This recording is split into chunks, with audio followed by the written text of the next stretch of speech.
Donc sur cette histoire de clé primaire, l'idée c'est que souvent dans les sujets de concours, on va vous dire est-ce que cette colonne-là peut être utilisée comme clé primaire? Et la réponse est non parce que des trucs, on peut avoir deux fois le même nom, ou oui parce que effectivement c'est unique pour les trucs. Enfin d'accord, donc en gros c'est votre mécanisme de détection de ça. Donc la conséquence c'est que deux lignes ne peuvent avoir deux lignes dans une même table bien sûr.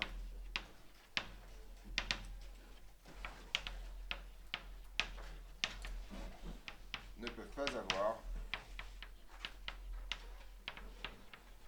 la même valeur de clé primaire, plus exactement.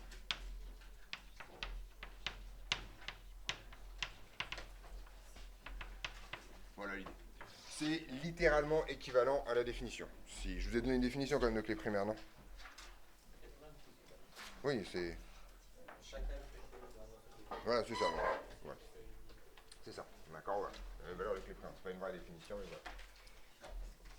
Je sais pas, parce qu'on est d'accord qu'on a écrit, parce que j'ai donné beaucoup d'exemples, mais on est d'accord qu'on a écrit qu'une clé primaire pouvait être constituée de plusieurs colonnes, etc., ou j'ai juste fait sur des exemples. C'est ça la vraie question en fait. On l'a écrit primitivement que ça pouvait être. D'accord. Non, c'est juste savoir si je m'étais limité à des exemples ou si j'avais fait un peu de formalisme à un moment donné. C'est bon? On a fait ça? Bien. Alors, une fois qu'on a raconté ça, on va devoir parler d'autre chose. Imaginons maintenant, donc, si mes souvenirs sont exacts, l'exemple sur lequel j'étais en train de travailler, c'était un exemple de type lycée, d'accord? Prof, machin. Alors, on est d'accord que donc, par exemple, pour les élèves, une clé primaire, ça pourrait être un numéro, par exemple, un numéro d'étudiant, un truc comme ça, d'accord? Donc là, c'est un truc qu'on va inventer. Pour les enseignants, ça peut être exactement la même chose, inventer un identifiant, d'accord? Puis vous avez une table classe qui, elle, est matérialisée aussi par un numéro, d'accord? Donc, je ne sais plus exactement comment j'avais fait le boulot, mais j'avais dû faire un truc ici avec ID classe, si je ne me trompe pas, qui était la clé primaire. Je l'avais appelé comme ça. ID, j'avais été ID, d'accord, voilà, comme ça. Et puis voilà. Donc je reprends ma table élève comme ça, et donc les élèves, comme vous le savez, ils ont des noms, des prénoms, etc., etc. Puis bien entendu, ils sont aussi dans une classe. D'accord? Puis ils sont dans une seule classe, a priori, enfin, ils n'appartenaient pas à plusieurs classes. Ok? Donc l'idée, c'est que si vous voulez avoir une référence des élèves vers la classe, vous allez utiliser en fait dans cette colonne-là les valeurs de cette colonne-là. Autrement dit, les valeurs de la clé primaire d'une autre table. D'accord? Alors ça, une colonne qui se comporte comme ça a un nom. Donc une colonne qui utilise les valeurs de la clé primaire d'une autre table, ça s'appelle une clé secondaire. D'accord? C'est une référence unique à une autre table. D'accord? Donc une colonne utilisant les valeurs de la clé primaire d'une autre table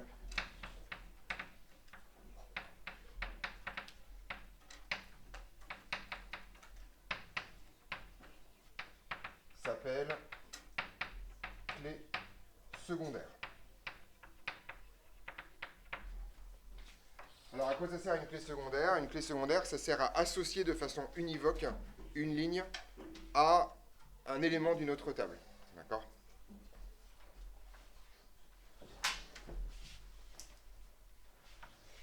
Ceci sert à associer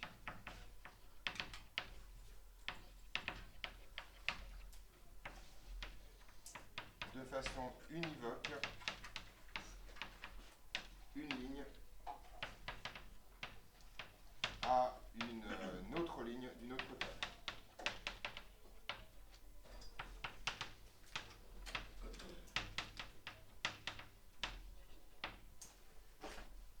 Petite remarque importante, est-ce qu'une clé secondaire doit forcément avoir des valeurs distinctes dans une même table ou est-ce que ça peut deux lignes différentes peuvent avoir deux valeurs différentes de clés secondaires?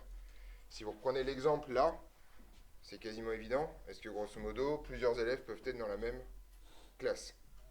Bah oui, d'accord. Enfin, il faut en mettre l'exemple plutôt vivant. D'accord. Donc en gros, contrairement à la clé primaire qui a une imposition forte, une clé secondaire, a priori, n'a pas de contrainte de valeur. Vous pouvez voir plusieurs choses dans cette histoire-là. D'accord. Donc ça, c'est une remarque importante, quand même, parce que justement, il y a beaucoup moins de contraintes sur ce sujet. Remarque, donc, plusieurs lignes dans une même table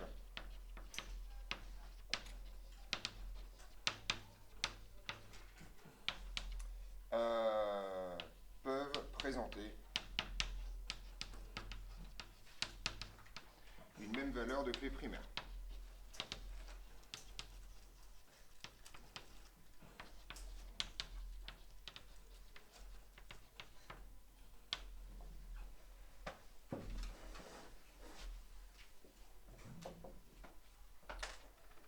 On est d'accord là-dessus? Voilà.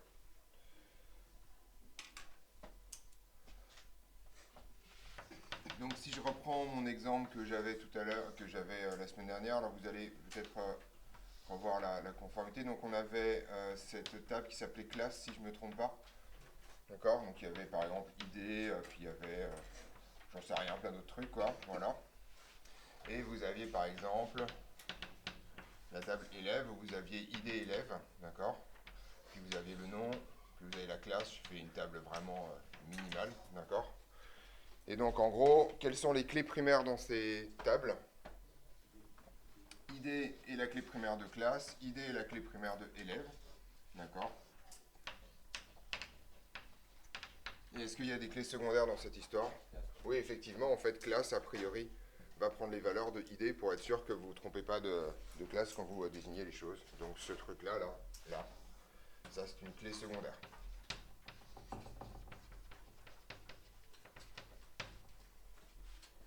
Voilà. Alors, petite remarque quand même pour ceux qui se posent la question. Informatiquement, si vous déclarez, donc ça c'est, alors c'est pas du tout dans votre programme, vous avez très peu il n'y a pas les structures de vérification de table ne sont pas au programme. Mais en fait, ce que ça veut dire, parce qu'en fait vous n'avez pas au programme l'insertion et la suppression de données. Donc grosso modo, pour vous, les tables sont déjà faites et vous devez les lire. Vous n'avez pas du tout de manipulation de table. Donc là, ce que je vous raconte là, c'est un tout petit peu hors programme. Ce que ça vous raconte, c'est que si jamais vous essayez d'insérer une classe avec le même ID, enfin avec un ID qui existe déjà dans la table, en fait, le SQL va refuser de le faire. Il va dire non, non, cette clé existe déjà, et donc c'est pas possible. Et de même, si vous déclarez une clé secondaire, vous devez déclarer la table où ça va, et en fait, le SQL va vérifier que les clés secondaires sont bien présentes là. Et sinon, on va vous faire au minimum, ça dépend comment vous paramétrez votre serveur, mais au minimum une alerte de type warning en disant ça se réfère à un truc qui n'existe pas. Et donc vous avez aussi des modèles où quand vous supprimez par exemple un truc ici, ça va dézinguer automatiquement tout ce qui est associé à ce truc-là pour alléger la table. Ça dépend comment c'est fait. Donc ça, c'est pas dans votre programme, mais en fait, cette définition-là n'est pas une définition purement formelle, c'est aussi une définition fonctionnelle quand on fait du travail sur des bases de données.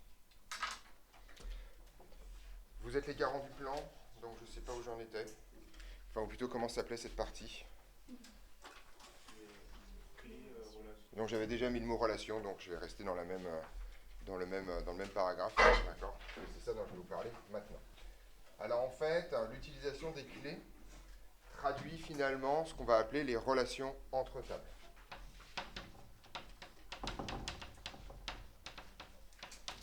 Des clés traduit les... Alors en fait, ce truc-là s'appelle des relations cardinales.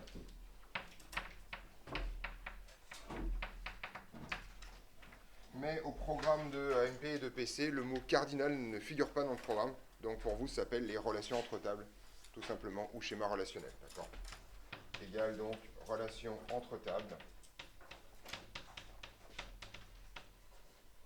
ou schéma relationnel.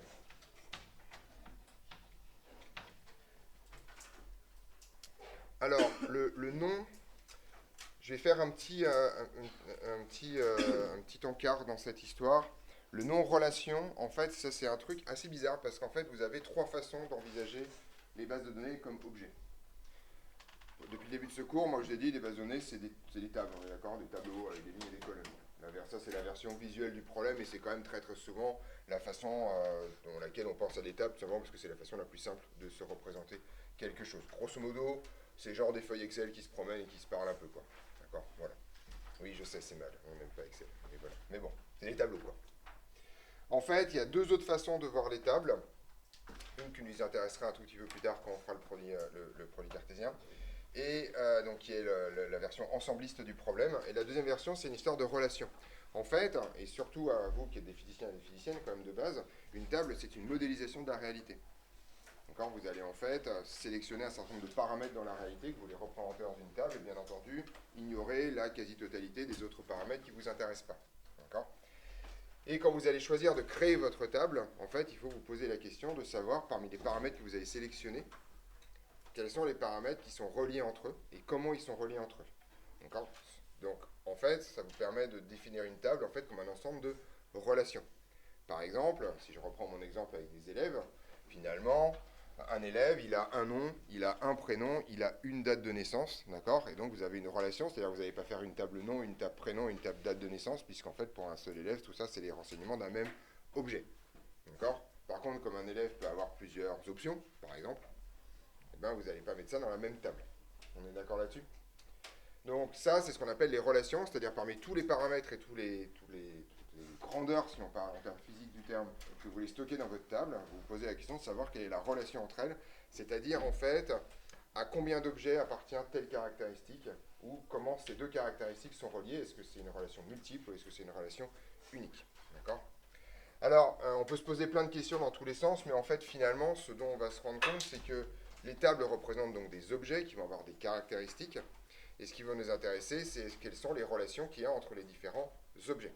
D'accord ? D'où le fait que ça s'appelle schéma relationnel. Et ça, c'est donc une histoire de modélisation dans laquelle on va basculer maintenant. Donc, si on considère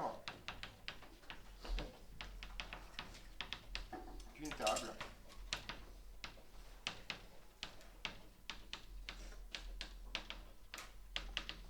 représente un objet, alors on appelle, donc c'était le début du vers tout à l'heure, d'accord ? On appelle schéma relationnel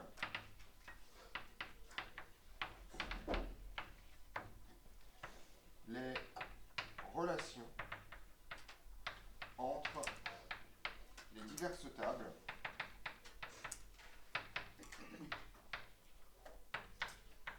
parmi. Et en fait, il s'avère qu'il n'y a que 3 choix possibles comme relation entre tables. Parmi les 3 choix suivants.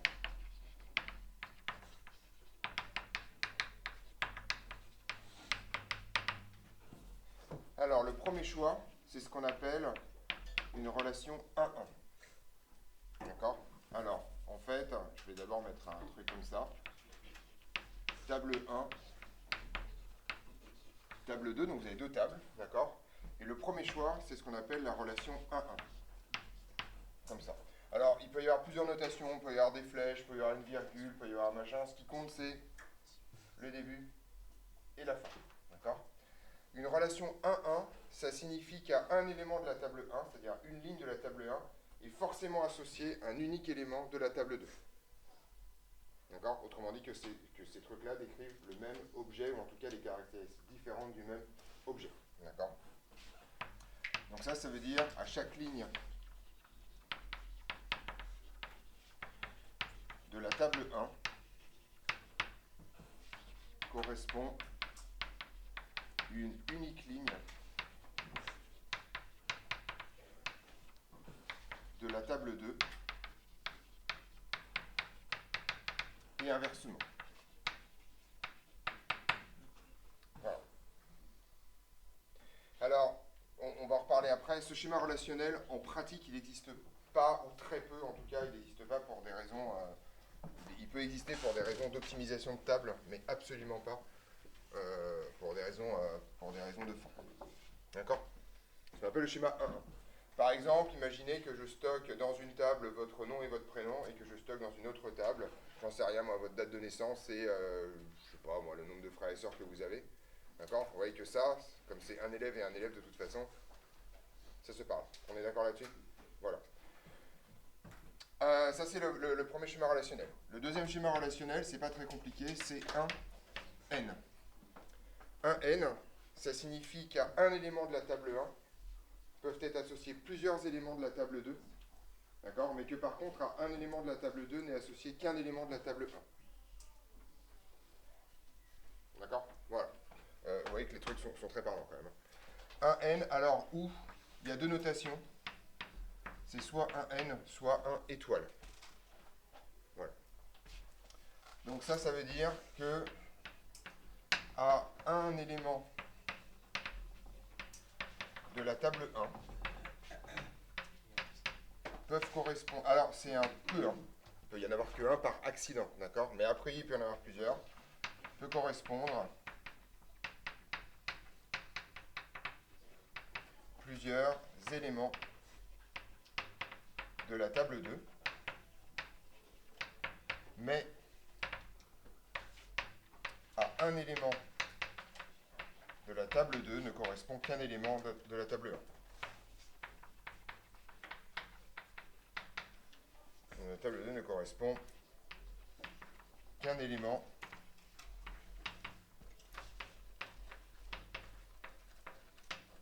de la table 1. Je donnerai des exemples à la fin. Je fais toutes les définitions d'abord, puis on va avoir des exemples et surtout les contraintes que ça impose sur les choses. Alors, il y en a un troisième, mais qui est trivial, c'est la relation N1. Mais vous voyez qu'en fait, c'est exactement la même que celle-là, mais vous avez juste inversé le rôle de table 1 et table 2. Je la mets juste au cas où un concours vous impose l'ordre des tables, et que vous êtes obligé de mettre N1 au lieu de mettre un N. Mais factuellement, vous voyez que dans le principe, c'est la même chose. C'est comme si je disais, on définit plus grand que et plus petit que, sauf qu'en fait, vous êtes d'accord que plus grand que, c'est la même bête que plus petit que, c'est juste une histoire d'écriture. D'accord ?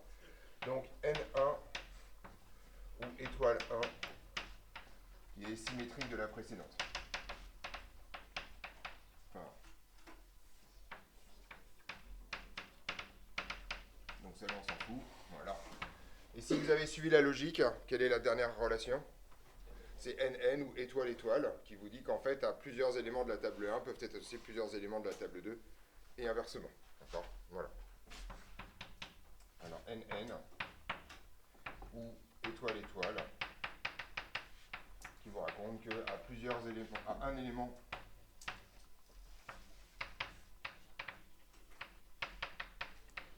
de la table 1 peuvent être associés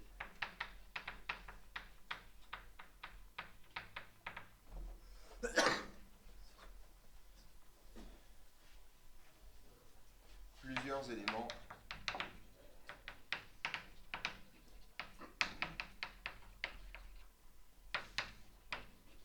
de la table 2.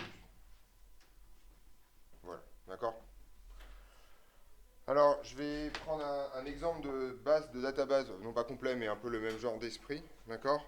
On reste dans le même topic où on... Où,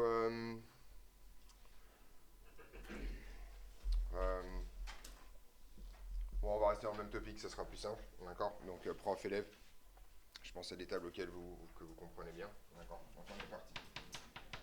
Exemple, donc je prends une table, une database de lycée, d'accord?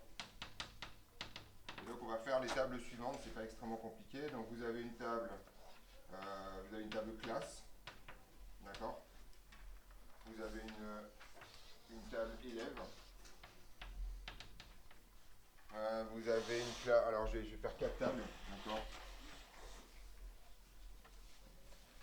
Vous avez une table prof, ok? Et vous avez une classe matière.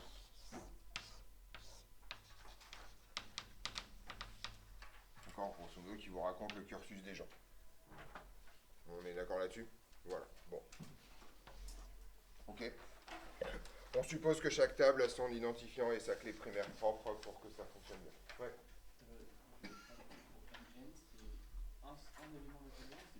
Un élément de la table 1 peut être associé à plusieurs éléments de la table 2 et inversement, un élément de la table 2 peut être associé. C'est-à-dire que pour une ligne peut partager plusieurs informations. Voilà. On est d'accord là-dessus? On va essayer de comprendre les relations entre ces diverses tables pour voir un peu comment ça marche. Déjà, y a-t-il une table dans ce schéma relationnel qui a une relation 1-1?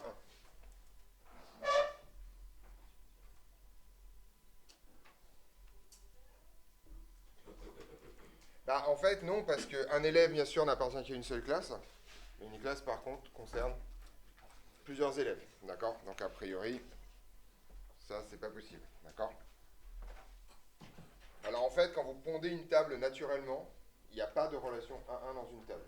Parce qu'en général, des grandeurs qui ont une relation 1-1, en général, on les met dans la même table. Parce que sinon, elles sont obligées de partager la même clé primaire, qui est un doublon en fait dans cette histoire.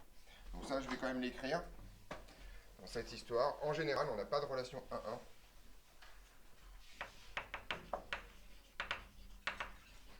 En général, dans une même base,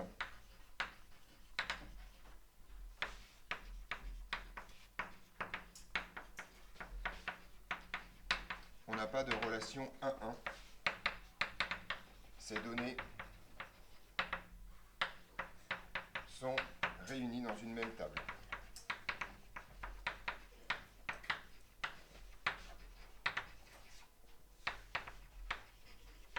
Et partagent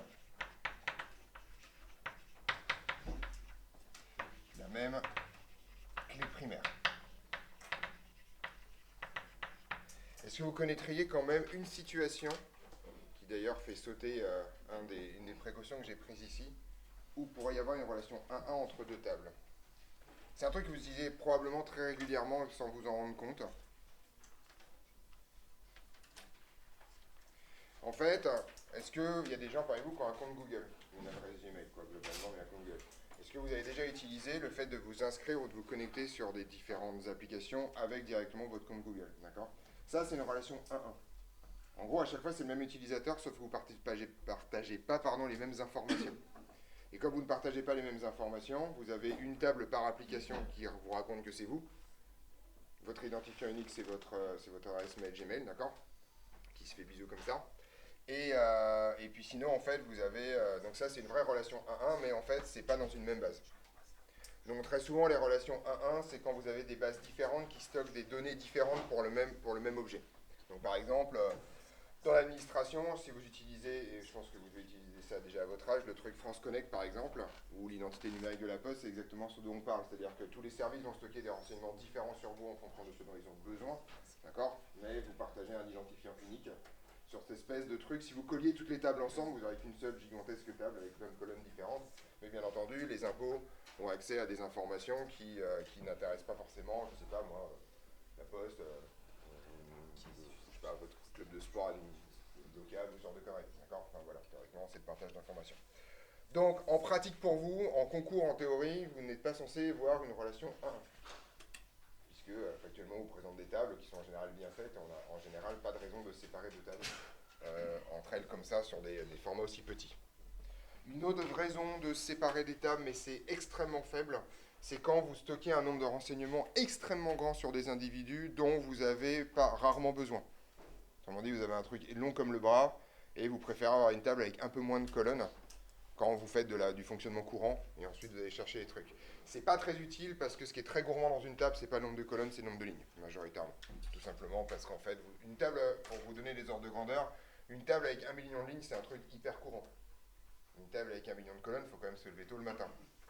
Enfin, je veux dire, stocker 1 million de données pour quelque chose, c'est quand même pas simple, d'accord? Il y a des cas où ça existe, par exemple des cas de gestion de fichiers où vous avez tout l'historique des fichiers en amont. D'accord? Donc en général, vous allez chercher une autre table pour ça. Bon, c'est des histoires d'optimisation de place, mais en général, du 1-1, vous en verrez pas. Donc, on va donc continuer au truc après. Est-ce qu'il y a des tables où il y a une relation 1N? Là, pour le coup, c'est l'exemple de tout à l'heure. Entre classe et élève, ici, on a une relation 1N.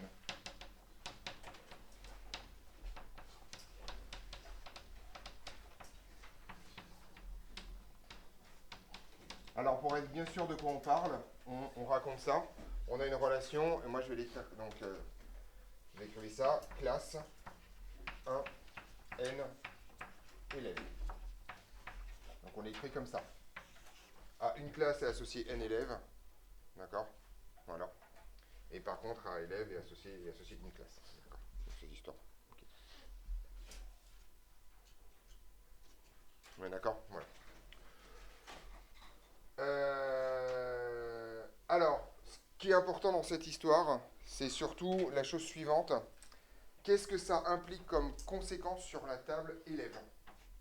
Qu'est-ce qu'elle doit avoir en son sein pour être sûre d'être bien branchée sur la table classe? Elle doit avoir une clé secondaire, effectivement. Ça signifie en fait que votre table élève doit posséder une clé secondaire qui se réfère à la table classe. D'accord? Donc dans toute relation de type 1N ou N1, ce qui revient littéralement au même, vous devez impérativement avoir une clé secondaire dans, dans la table qui est du côté N. D'accord. Donc, la table élève doit alors forcément présenter une clé secondaire associée à classe.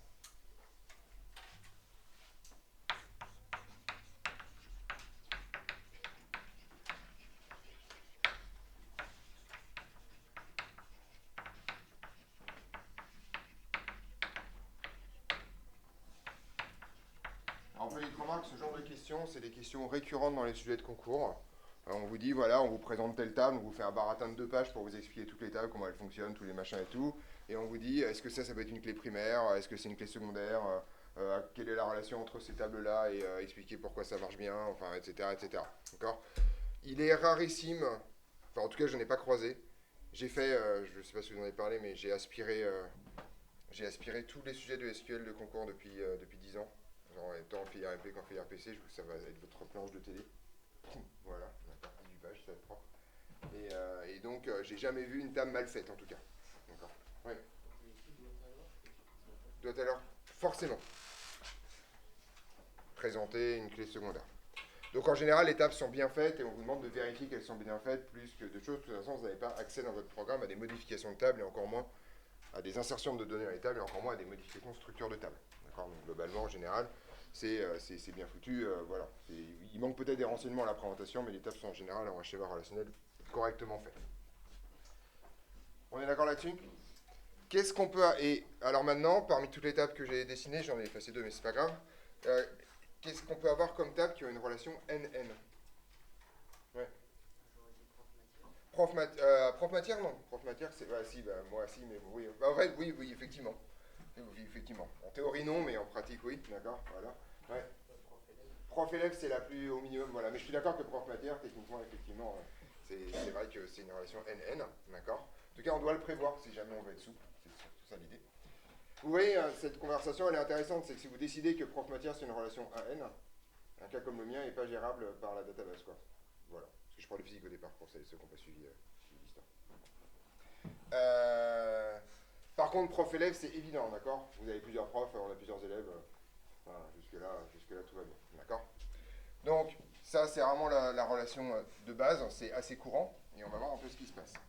Donc ici, troisième exemple, la relation prof-élève est une relation NN. Donc, entre prof et élève, on a une relation NN. D'accord. Je vous rappelle que ça peut être étoile-étoile aussi, hein, d'accord. J'ai l'impression que les concours utilisent plus les étoiles. Moi, j'ai utilisé N, donc voilà. Ou étoile-étoile. Alors, comment ça marche cette histoire? Vous voyez qu'une clé secondaire ne marchera pas parce que si je mets mon nom et que je mets la clé secondaire avec d'un élève, ça veut dire que j'ai qu'un seul élève en fait. Ou alors il faudrait que je mette plusieurs fois dans la table avec tous les élèves que j'ai, mais ça sera en contradiction avec le fait que je suis identifié de façon univoque par une clé primaire. D'accord. Donc là, vous voyez qu'il y a un problème si on n'utilise que les deux tables. En fait, c'est quelque chose qui ne va pas fonctionner. Vous ne pouvez pas traduire une relation NN uniquement avec deux tables, une clé primaire et une clé secondaire. Parce que soit, alors il y a une façon de faire qui est la façon horrible, qui est de dire, ok, en fait, dans la table propre, je vais faire un identifiant par couple prof-élève. D'accord. C'est-à-dire ID prof, ID élève, et ça, c'est la clé primaire. Et donc, vous avez une redondance, vous imaginez, hein, moi, grosso modo, j'ai deux classes, donc j'apparais 80 fois dans la base prof, ce qui serait le minimum. Je vous rappelle, je pense à mes collègues d'anglais, par exemple, d'accord, ou mes collègues de physique, tiens. Prenons un collègue de physique-chimie en collège, d'accord, qui a l'intégralité des élèves, quand même, vu son service. D'accord. Donc vous avez une espèce de table énorme avec une redondance de tous les renseignements de l'enseignant, mais juste pour ajouter le fait qu'à chaque fois il est branché à chaque élève. On sent bien que c'est un peu débile comme choix.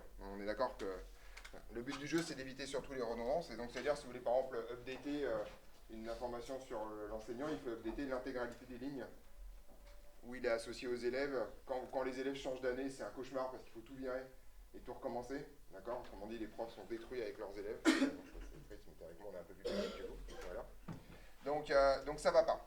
Par contre, cette idée de faire un couple idée prof, idée élève, ça, vous voyez que c'est ça, je vais dire la clé, c'est rigolo, mais c'est la clé du succès, d'accord?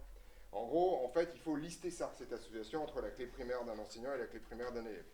Et pour ça, en fait, vous allez créer une troisième table, qui est une table complètement artificielle, qui s'appelle une table de jointure, qui sert en fait à faire bisous entre les deux tables. Donc une relation NN implique forcément l'existence d'une troisième table, qui s'appelle une table de jointure, qui est uniquement composée de l'identifiant de la première table et l'identifiant de la deuxième table. Donc deux clés secondaires qui se parlent. On est d'accord? Voilà, c'est l'idée. Donc cette relation implique forcément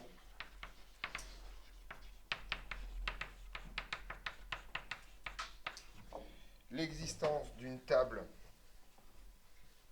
d'une troisième table,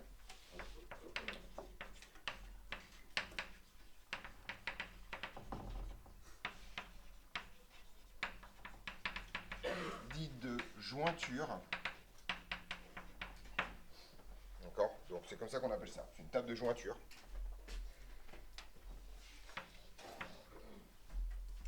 Dite de jointure contenant au minimum. Alors vous pouvez rajouter d'autres renseignements dans la table de jointure. Par exemple, vous pouvez rajouter, je ne sais pas, la date où cette association a été faite par exemple, ou des petits renseignements sur l'association en tant que telle. Ça peut exister, mais au minimum, vous avez deux colonnes. Donc contenant au minimum deux colonnes représentant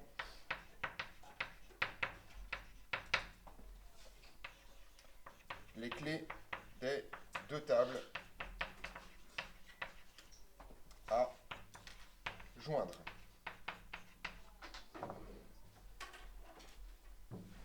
Autrement dit, si je dessine un peu ma table comme ça, si je reprends mon schéma relationnel, j'ai élève ici, avec une colonne que je vais appeler ID. J'ai une table prof, pareil, avec une colonne que j'appelle ID, parce que je l'ai fait. Alors en général, ils ont vraiment des noms distincts. Et vous avez ici une table de jointure, qui n'a pas forcément de nom, mais en fait qui va avoir forcément comme colonne ID élève et ID prof.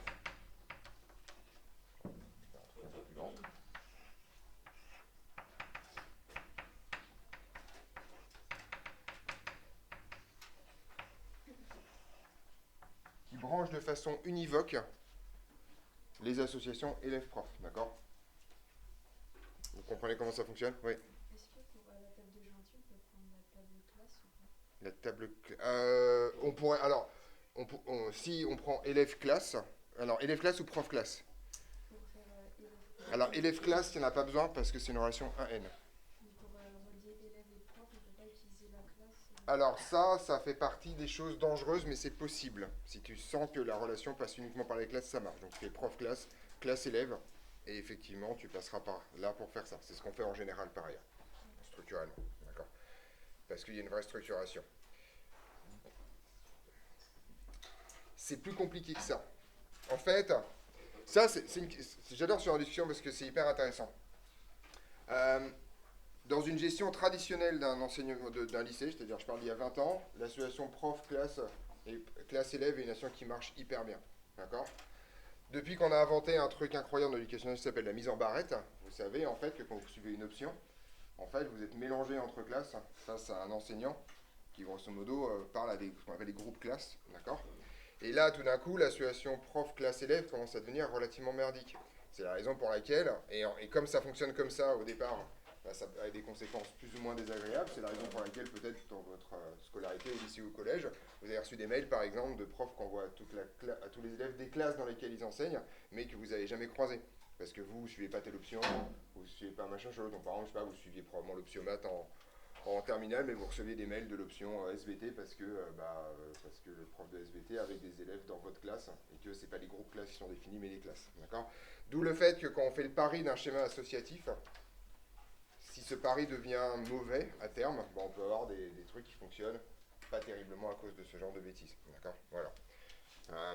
Un truc que vous connaissez très bien ici, c'est qu'on considère que les colleurs ne font pas partie de vos classes.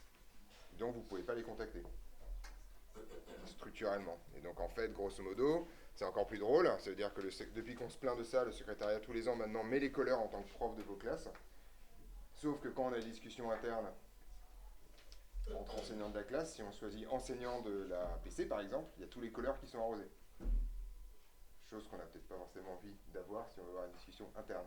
D'accord, etc., etc. Donc vous voyez, ça c'est. Donc il faut toujours réfléchir à un schéma relationnel en amont. C'est pas votre boulot dans le cadre du programme, mais c'est toujours extrêmement intéressant de concevoir des databases et d'imaginer ce qui risque de se passer dans le futur pour pas avoir à tout refaire. Parce que tout refaire, c'est un cauchemar. Hein. C'est de l'extraction de données, les réorganiser. Et surtout, on essaie de faire ça sans perte, ce qui est toujours un truc très transpirant. D'accord, voilà. Donc d'accord ici. Alors, petite remarque, on va essayer de faire quelque chose de rigolo dans cette histoire. Ceci est donc quoi comme type de clé? C'est une clé secondaire, parce que ça se réfère à une clé primaire, d'accord? Ça, c'est une clé secondaire. Ça, c'est une clé secondaire. Et qu'est-ce qui constitue la clé primaire? Les deux ensemble, c'est une clé primaire. Vous n'avez pas deux fois le même couple, d'accord? Sinon, c'est une redondance de données, d'accord? Et tout ça, là, c'est une clé primaire. Donc là, vous avez un exemple sous les yeux hyper condensé de l'utilisation de deux clés secondaires et l'ensemble des deux forment une clé primaire. D'accord? Tout simplement parce que vous n'avez pas deux occurrences d'une relation prof-élève, a priori. On est d'accord là-dessus? Voilà l'idée. Donc effectivement, si on voulait faire une petite subtilité, on pourrait acheter une colonne avec ID classe, par exemple, pour faire une table de jointure entre trois tables. Et cette fois, la clé primaire, ce serait prof-élève classe. C'est-à-dire que par exemple, si je vois un élève dans telle classe, voilà, ou prof classe, enfin voilà, on ferait des bricolages comme ça, c'est tout à fait possible. On est au clair sur la notion de clé primaire et de relation cardinale? C'est bon? Donc, en termes de généralité, vous savez à peu près tout sur les structures de base de données, en tout cas tout ce qui est exigible de vous. On va donc passer au grand 2, si je ne me trompe pas. Encore une fois, vous êtes les garants du plan. Le grand 1, c'était quoi? Voilà, introduction générale, voilà, c'est ça, super. Donc le grand 2, on est parti. SQL.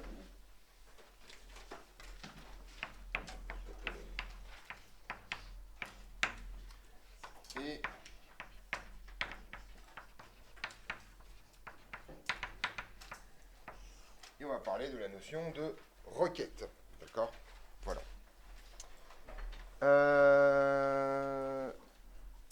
Alors, SQL déjà. Donc le SQL est un langage parmi d'autres.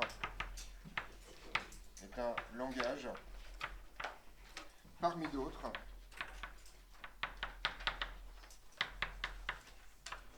d'interaction avec une database. Il y en a d'autres, comme je vous l'ai dit, il y a Access, on peut considérer que Excel c'est aussi une interaction avec une database, même si bof quoi. Voilà. Donc SQL c'est un langage libre, mais qui est développé par un organe privé qui s'appelle Oracle, d'accord? Donc pour information, SQL ça veut dire Structured Query Language. J'en profite pour vous rappeler, M. Pierre me remerciera, que en anglais, language, ça prend un i, mais pas en français. Donc en fait, c'est un langage de requête structurée, d'accord? Et donc contrairement à ce ce que le nom pourrait indiquer, le SQL n'est pas un langage de programmation. Vous ne faites pas de programmation avec du SQL, d'accord? Vous n'avez en particulier pas d'affectation de variables. Alors, dans les versions modernes de SQL, vous pouvez définir des fonctions et définir des variables, mais c'est complètement à la marge sur le principe, c'est juste pour faire des trucs hyper compliqués. Mais donc en gros, ce n'est pas un langage de programmation. Donc ça, c'est important à comprendre. Le SQL n'est pas un langage de programmation.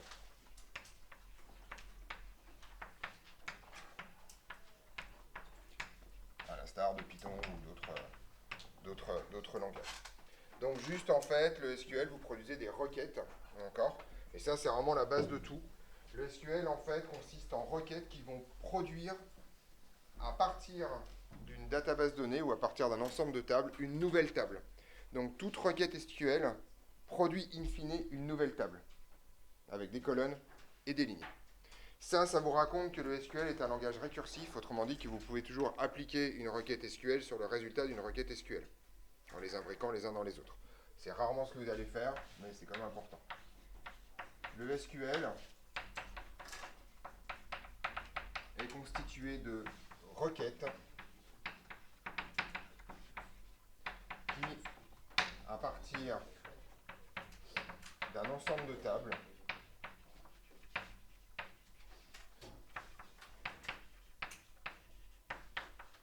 produisent une nouvelle table.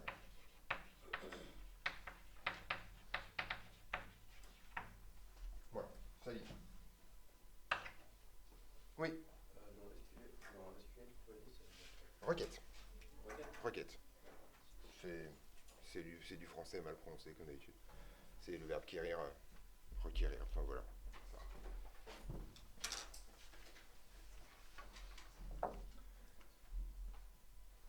Alors, non, pas le temps de commencer. On va parler des choses. Donc, en gros, une requête SQL commence toujours par la même chose. Elle commence toujours par le même mot. Je me tourne vers les 5 demi qui savent. Select, d'accord. Voilà. Select qui veut dire, vous allez rigoler, project, mais c'est pas grave. En vrai, c'est ce qu'on appelle l'opérateur de projection. Donc, en gros, select, ça veut dire sélectionne tout ce qui va suivre. Et après, derrière, vous avez tout un truc machin. Mais select veut dire deux choses, en fait. C'est sélectionne tout ce qui va suivre et représente-les dans une nouvelle base de données, enfin dans une nouvelle table à la fin. D'accord. Donc ça, c'est le début. Toute requête SQL commence par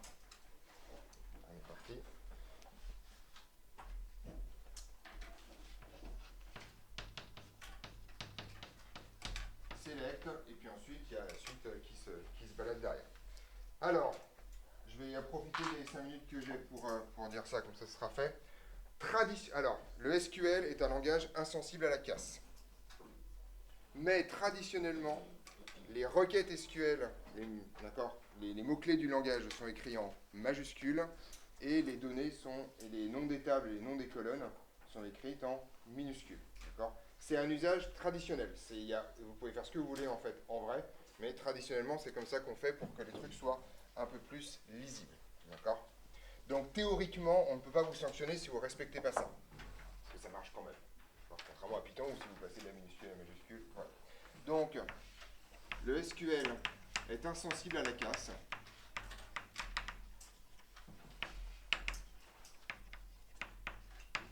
Mais traditionnellement,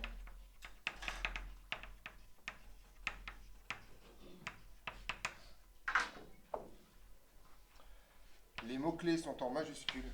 Oh. Putain, pardon, excusez-moi. Je viens de me rendre compte que j'ai oublié les DM, des MPSI sur mon bureau. C'est pas. Ça n'a aucun rapport avec vous. Voilà.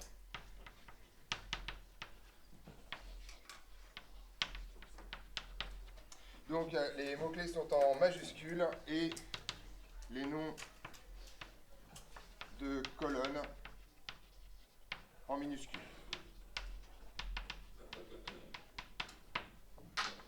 Voilà.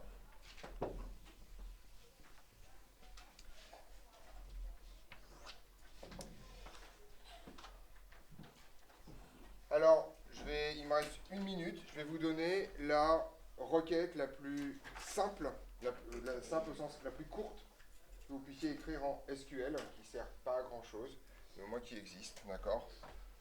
Pareil, je vous donne un exemple en fait.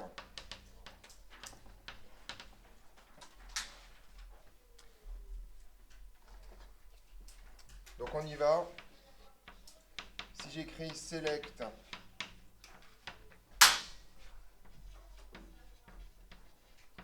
colonne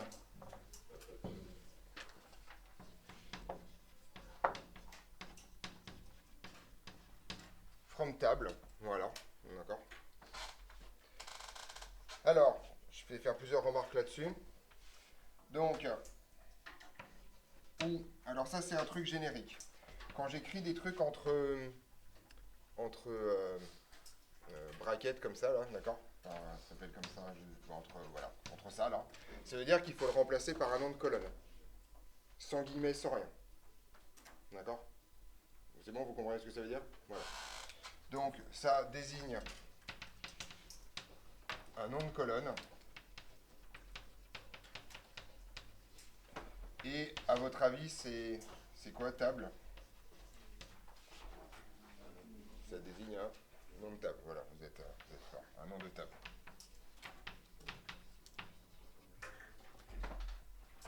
Voilà.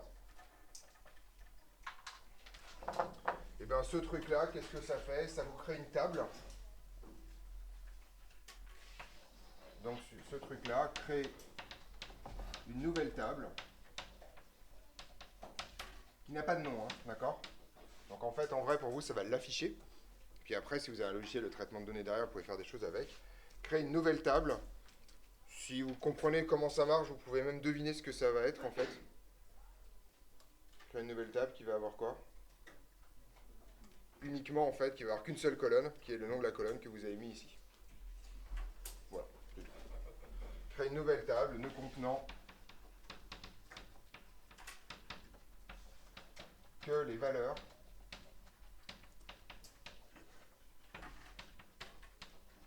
de la colonne que j'ai appelée donc colonne.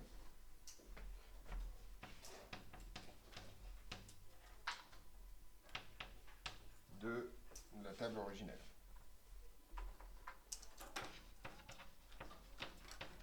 D'accord. Donc, on va voir si vous avez pigé juste avant de partir. Cette nouvelle table aura donc combien de lignes? Enfin, combien de lignes par rapport à table? Elle aura le même nombre de lignes, mais par contre, elle n'aura qu'une seule colonne. D'accord? Donc, une colonne et autant de lignes que table.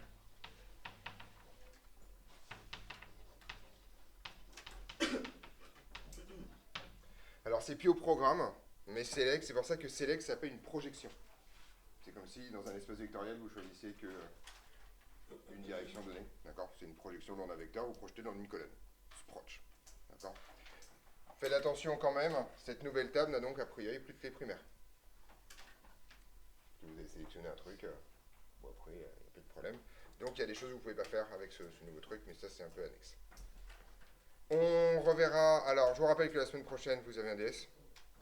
Vous êtes toujours OK avec cette date-là? Vous préférez la semaine prochaine qu'à la rentrée? C'est bon? OK, bon bah pas de problème. Et à la rentrée, donc on reverra du SQL à Google et on finira au bout de 2 ou 3 séances, ça va aller vite maintenant. Tranquillement. Voilà.